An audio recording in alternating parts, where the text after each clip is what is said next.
அனைவருக்கும் வணக்கம். நான் உங்கள் ஏகே சமையலேருந்து பேசுகிறேன். இன்றைக்கி தோரம்பருப்பு பக்கோடா எப்படி செய்யுதுன்னு பார்க்கலாம். 2 மணி நேரத்துக்கு முன்னாடியே தோரம்பருப்பையும் அரிசியும் ஊற வச்சு எடுத்து வச்சுக்கோங்க. அது ஒரு மிக்ஸி ஜாருக்கு மாற்றி நல்லா அரைச்சி எடுத்துகிட்டு வந்துக்கலாம்.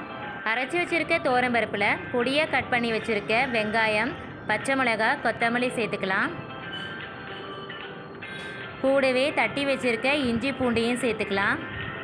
கட் பண்ணி வச்சுருக்க கருவேப்பிலையும் சேர்த்துக்கலாங்க. தேவையான அளவு பெருங்காயத்தூள் சேர்த்துக்கலாம்.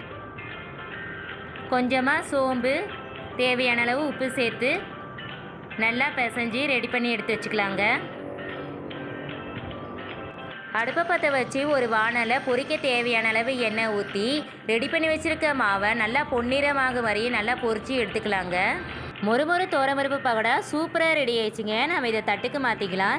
இந்த டிஷ் உங்களுக்கு பிடிச்சிருந்தால் லைக் பண்ணுங்கள், ஷேர் பண்ணுங்கள், சப்ஸ்கிரைப் பண்ணுங்கள். மறக்காமல் பெல் பட்டனை அழுத்துங்க. தேங்க்ஸ் ஃபார் வாட்சிங். தேங்க்யூ.